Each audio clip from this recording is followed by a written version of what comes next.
गोपाला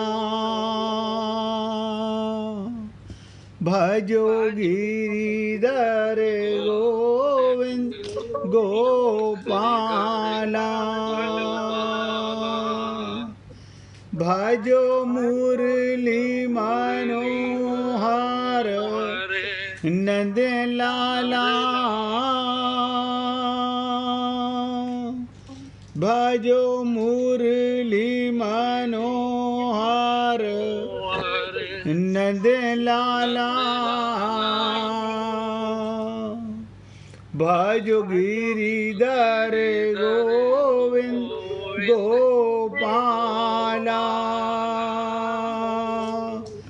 भजो गिरिधर गोविंद गोपाला भजो मुरली मनोहर नंद लाला भजो मुरली मनोहर नंद लाला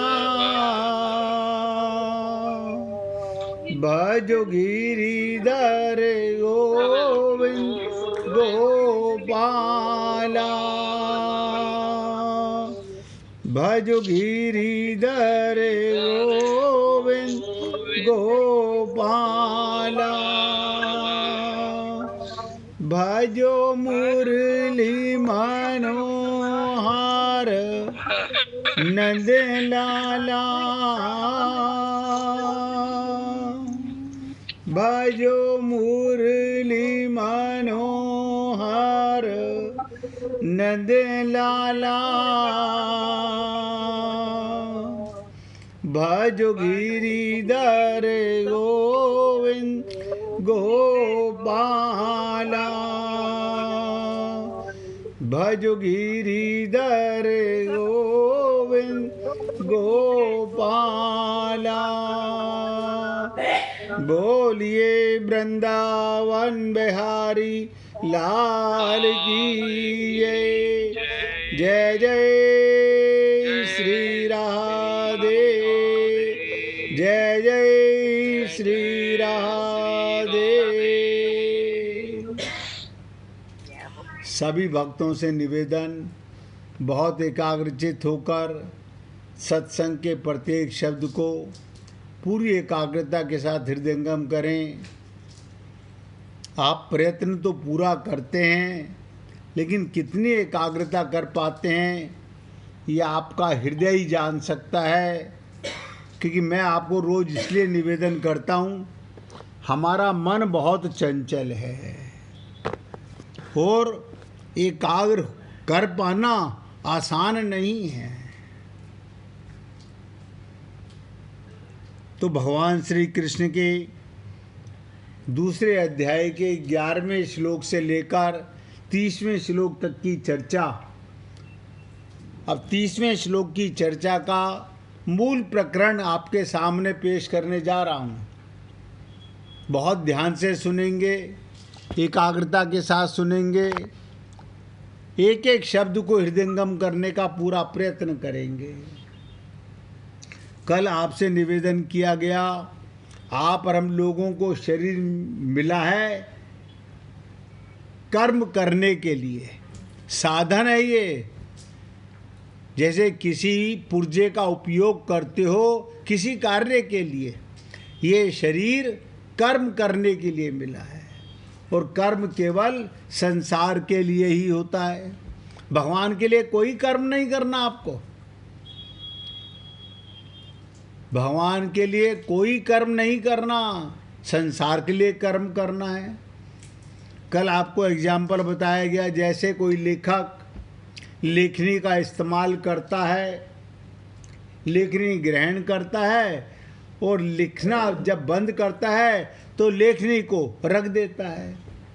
बिल्कुल ऐसे ही आप और हम लोग भी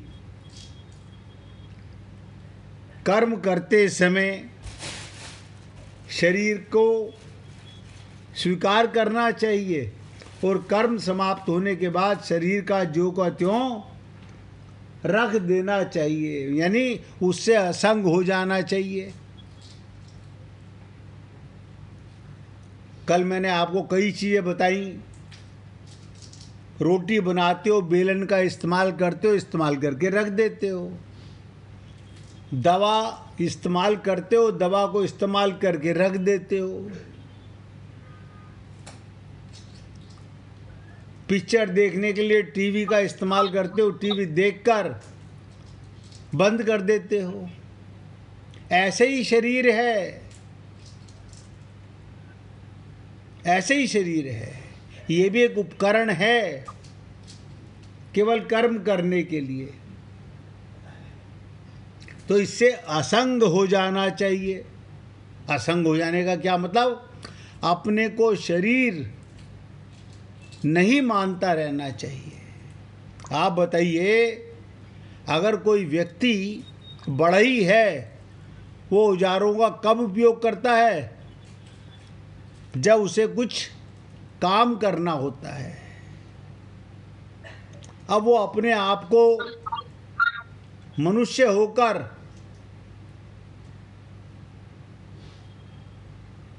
वो मनुष्य मानता है या कारपेंटर मानता है? कारपेंटर का काम है जिसमें कारपेंटिंग का काम करे।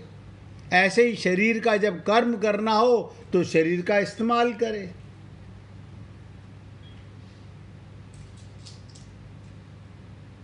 कर्म समाप्त होते ही शरीर को ज्यों का त्यों रख देना चाहिए, मतलब इससे अलग हो जाना चाहिए, असंग हो जाना चाहिए। क्योंकि आप आत्मा हो, शरीर मिला है सदुपयोग करने के लिए। कारण अगर हम कुछ भी ना करें तो शरीर की क्या जरूरत है? आपको बताओ, कोई कर्म ना करना हो तो आपको क्या जरूरत है इसकी? तो कल आपके साथ 4 बातें मैंने कही थी और आज उनका गूढ़ तत्व बताने जा रहा हूं। आप और हम लोगों के लिए खास बात, जाने वे असत का त्याग। अब जब ये जान लिया कि झूठा है संसार, धोखा खाएगा, कर ले हरि से प्यार, वरना पछताएगा।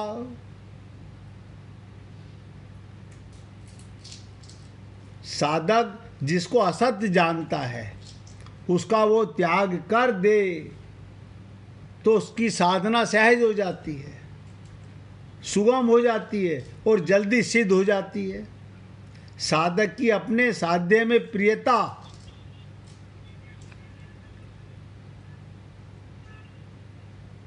वही साधन कहलाती है। आपको जिस लक्ष्य की प्राप्ति करनी है उसमें प्रेम होना चाहिए। आप बताइए, आप घर में बैठे हुए कहीं किसी संत का सत्संग सुनने जाते हैं तो आप शरीर घर में है, शरीर में आप बैठे हुए हैं, तो क्या आप तुरंत सत्संग में पहुंच जाते हैं? नहीं पहुंच जाते। क्या करते हैं? शरीर को तैयार करके लेके जाते हैं।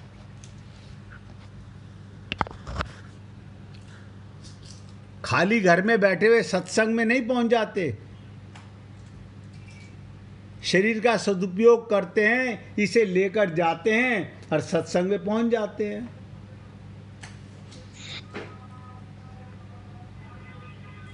आपकी प्रियता, आपका प्रेम अपने साध्य में हो, लक्ष्य में हो, हर पल अपना ध्यान। अब आप और हम लोग अपने लक्ष्य को भूले रहते हैं, वही साधन कहलाती है। अब देखिए, कोई व्यक्ति कारखानेदार है, अब आज छुट्टी है, अब कारखाने छुट्टी वाले दिन नहीं जाता, लेकिन खोपड़ी के अंदर बैठे बैठे भी कारखाने को घुसाए रखता है। ये अज्ञानता है। अरे कारखाने का काम कारखाने में जाके होगा, दफ्तर का काम दफ्तर में जाके होगा, दुकान का काम दुकान में जाके होगा। घर बैठ के दुकान की चिंता,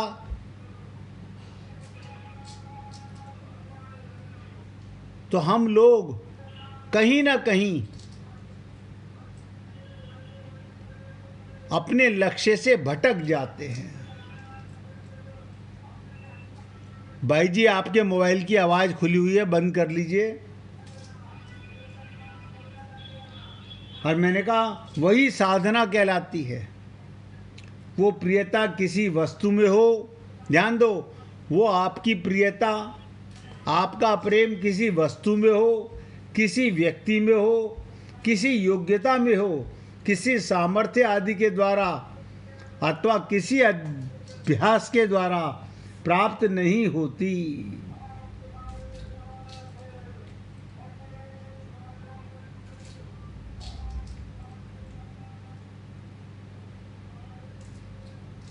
साधन में अपनापन होने से प्राप्त होती है। जब तक भगवान में अपनापन नहीं तो भगवत प्राप्ति कहाँ। आप पूजा कर रहे हो, भगवान में अपनापन नहीं है। आप गुरु के पास जा रहे हो, आत्मा का, इस बिगड़े हुए मन का कल्याण करने की मन में नहीं है। बस सत्संग सुन रहे हैं। सुनने से क्या होगा? अनंत जन्म हो चुके। आप डॉक्टर के पास जाते हो, जब तक बैठे रहते हो, जब तक आपका नंबर नहीं आता,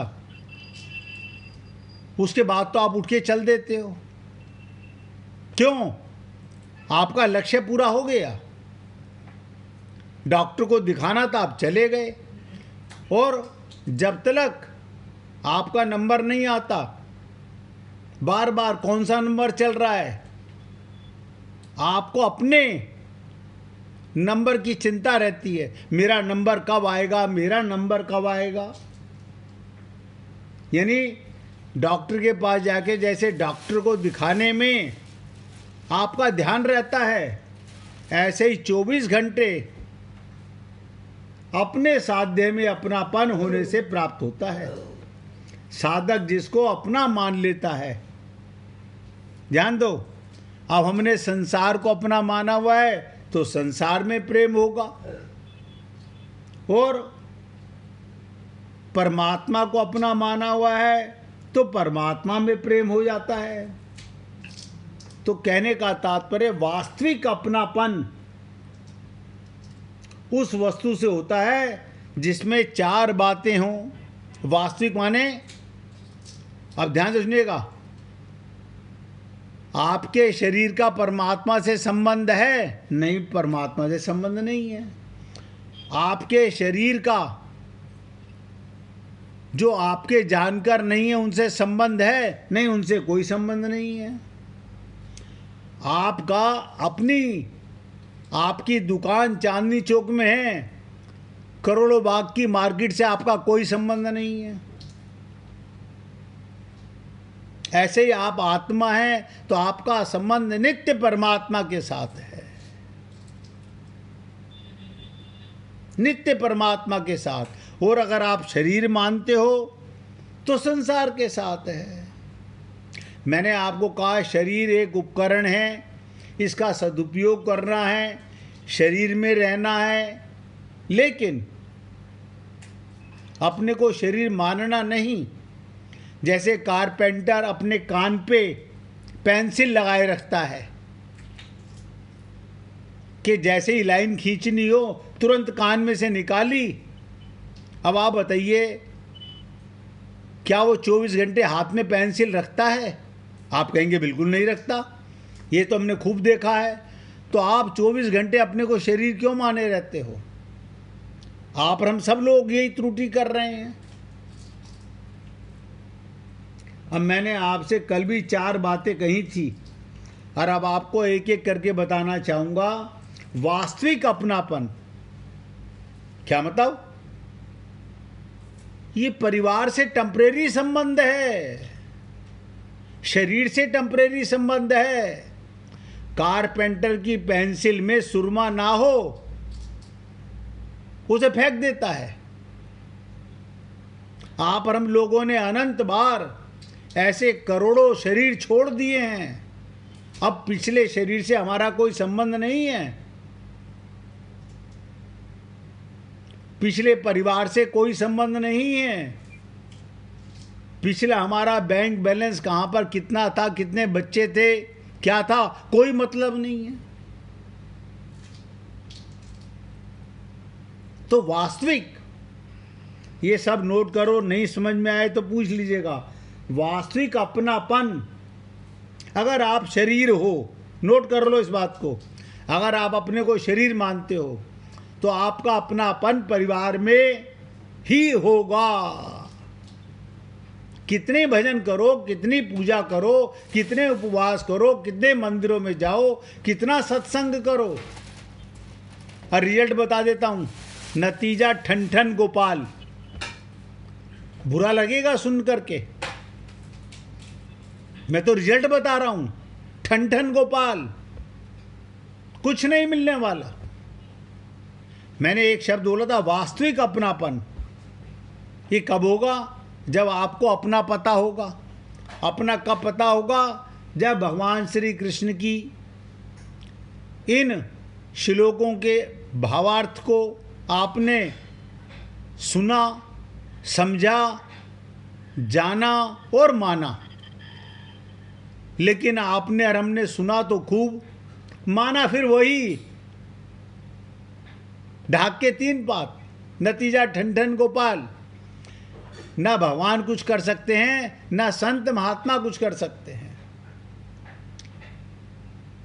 भगवान का तो 2 ही कार्य थे, एक मनुष्य शरीर की देना, और दूसरा किसी संत से आपका संपर्क करा देना, संत तक पहुंचा देना। अब आपको डिसाइड करना है कि मेरे प्रभु ने मुझे यहां क्यों भेजा, संत ने मुझे आत्मज्ञान कराया, और भगवान बार बार इतने श्लोकों में बोल रहे हैं, आप शरीर नहीं हो, शरीरी हो, आप जड़ नहीं हो, आप चेतन हो, आप विनाशी नहीं हो, अविनाशी हो। मुझे नहीं पता, ये आपका डिसीजन है। जब भगवान कंपेल नहीं कर सकते तो कोई गुरु संत क्या कंपेल करेगा हमें? हमारी इच्छा है, माने ना माने। हम भगवान की बात माने ना माने, भगवान आपको स्वतंत्र योनि में भेजा है। ऐसे ही संत महात्माओं की बात भी हम माने या ना माने, खाली सुनने से, फिर बोल रहा हूं, कुछ नहीं होने वाला। कोरी कफायत है। अगर खाली सुनकर के आप समझते हो कि कल्याण हो जाएगा, असंभव। जैसे आप लोगों को, हमको लगता है ना, हम मंदिर में गए, हमने भगवान को प्रसाद का भोग लगाया, अब भगवान हमसे प्रसन्न हो गए होंगे, हमने मन में सोच लिया। अब भगवान प्रसन्न हुए कि नहीं हुए, भगवान ने तो आपको बताया नहीं। नहीं, हमें पता चल जाता है, हमारी मन्नत पूरी हो जाए तो भगवान प्रसन्न हो गए। क्या मन्नत थी? भगवत प्राप्ति की, या संसार का मल मूत्र विष्ठा पाने के लिए? अगर संसार का सुख पाने के लिए मंदिर जाते हो तो जाना छोड़ दो।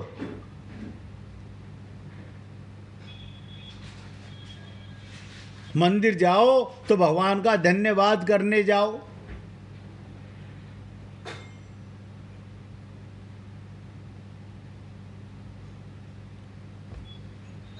वास्तविक अपनापन, अब ये एक लाइन लिख लो, अरे कुछ नहीं, अपने मोबाइल में लिख लो। वास्तविक अपनापन, मेरा रियल संबंध किसके साथ है। अब मैं बता देता हूं किसके साथ है। जिसमें ये 4 बातें हों उसके साथ मेरा अपना संबंध है। जिससे हमारी साधर्मता स्वरूपगत एकता हो। साधर्मता माने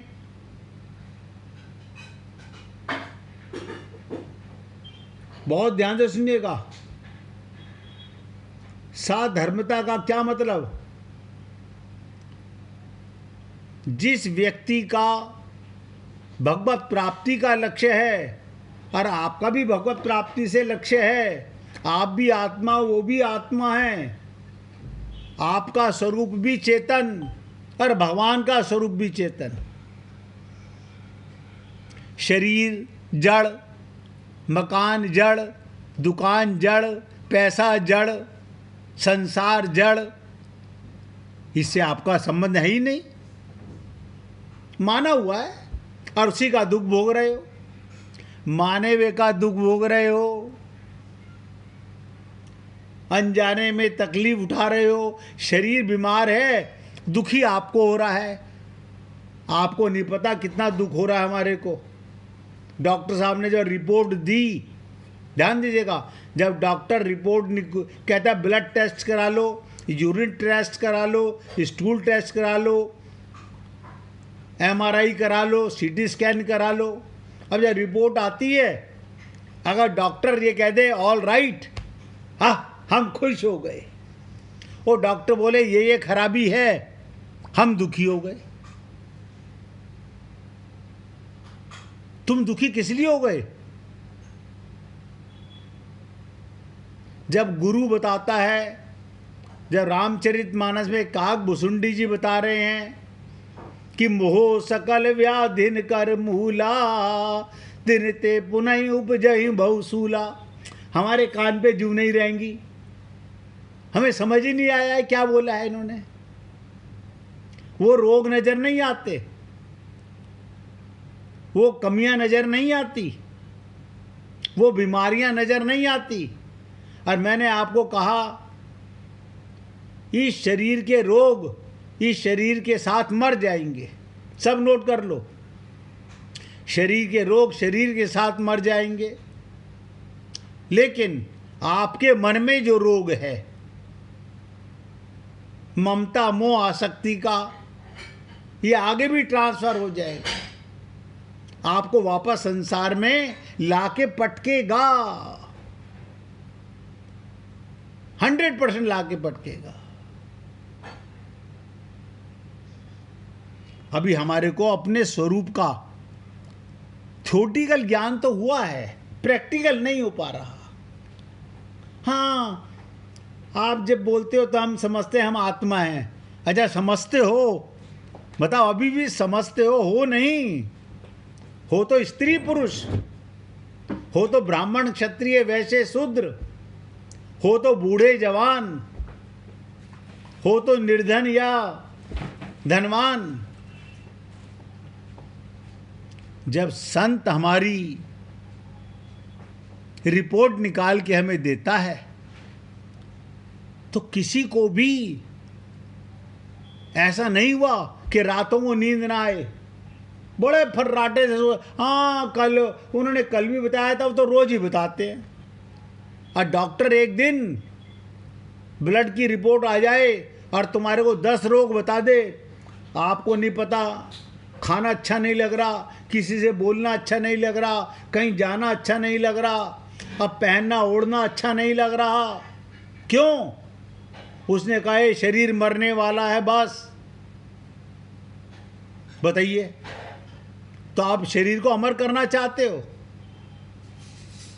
अगर डॉक्टर कह दे सारी रिपोर्ट ठीक, तो मरोगे नहीं।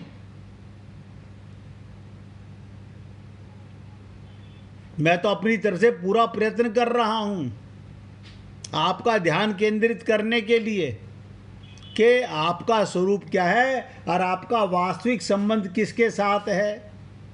अगर आपका स्वरूप आत्मा का है तो लिख के रख लो, परमात्मा से है या भगवान के परिवार से है।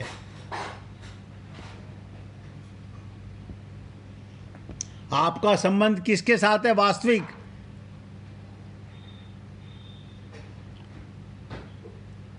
शब्द जरूर मेरे कड़वे हो सकते हैं, अटपटे हो सकते हैं,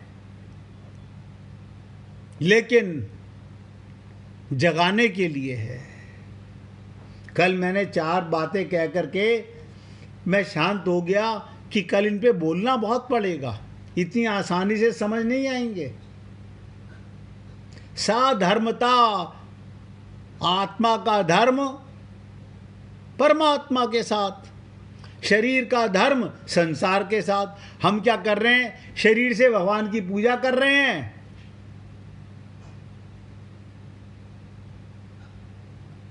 शरीर से भगवान की पूजा कर रहे हैं, जो कि भगवान देखते भी नहीं आपकी तरफ, सुनते भी नहीं क्या बोला आपने। और मैंने तो कहा सिर्फ एक लाइन अपने हृदय में नोट कर लो, लिख के रख लो डायरी के अंदर। वास्तविक अपनापन उस वस्तु से होता है जिसमें 4 बातें हों, जहां अपना धर्म, अपना स्वरूप मिलता हो। शरीर और मैं अलग अलग हैं। शरीर मरण धर्मा है, मैं अमर, अविनाशी, चेतन, अमल, सहज सुख राशि। मुझे नहीं पता आपको कभी किसी संत से, किसी गुरु से ये बातें सुनने को और इतना झकझोड़ने के लिए मिलती हैं कि नहीं मिलती हैं। और मैं केवल आपको नहीं सुनाता हूं, अपने आप को भी धिक्कारता हूं इन बातों के लिए। ये भी आपको बता दूं,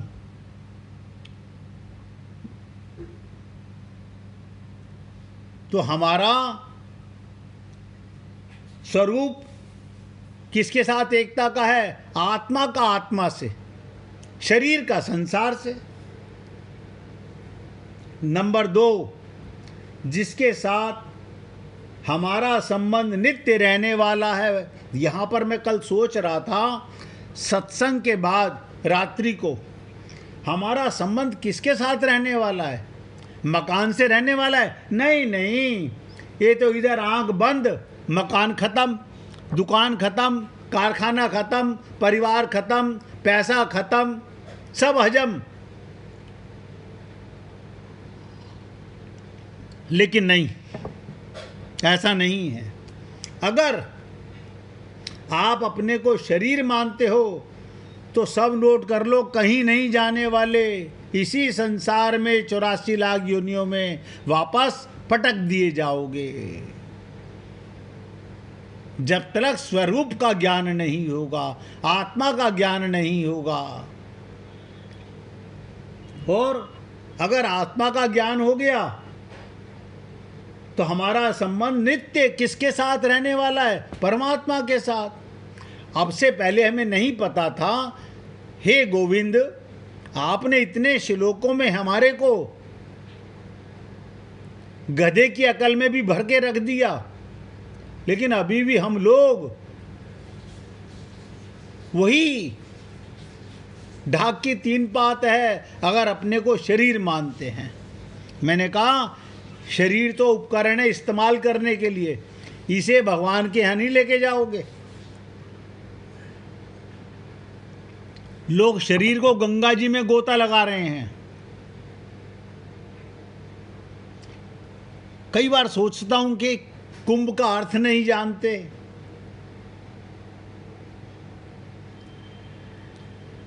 अभी भी कुंभ लगा हुआ है। 99.99% लोग नहीं जानते। तो नंबर 1, अपने स्वरूप का संबंध। नंबर 2, नित्य रहने वाला संबंध। नंबर 3, जिससे हम कभी कुछ ना चाहें। आत्मा को परमात्मा से कुछ नहीं चाहिए। सब नोट करो, आत्मा को परमात्मा से कुछ नहीं चाहिए, परमात्मा को आत्मा से कुछ नहीं चाहिए। ये तो अज्ञान शरीर भगवान से भीख मांगता रहता है। और काहे की? सुख की। कौन से सुख की? संसार के सुख की, शरीर के सुख की, माया के सुख की। आप लोगों ने बहुत सारे रामचरितमानस में, भागवत में, बहुत सारी लीलाओं में सुना होगा कि भगवान ने कहा तुम्हारे को अमरता का वरदान दे दूं, तुम्हारा शरीर स्वस्थ कर दूं। वो कहते हैं नहीं नहीं प्रभु, आत्मज्ञान होने के बाद इस मिट्टी के शरीर को अमर करूं।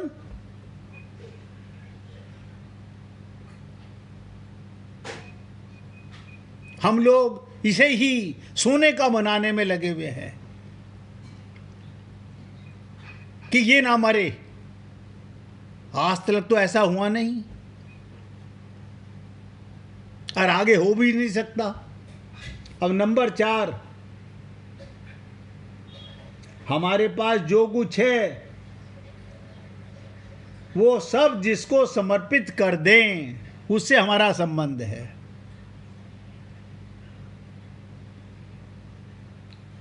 ये 4 बातें भगवान में ही लग सकती हैं, परमात्मा के अलावा किसी में नहीं हो सकती। अगर आप आत्मा हो तो, और अगर आप अपने को शरीर मानते हो तो शरीर का संबंध तो स्त्री का पुरुष से होगा, पुरुष का स्त्री से होगा। उसमें माता हो या पत्नी हो या बहन हो या बेटी हो, कोई भी हो, अगर आप अपने को शरीर मानते हो तो संबंध नोट करो, संसार से ही होगा और संसार में पटक दिए जाओगे।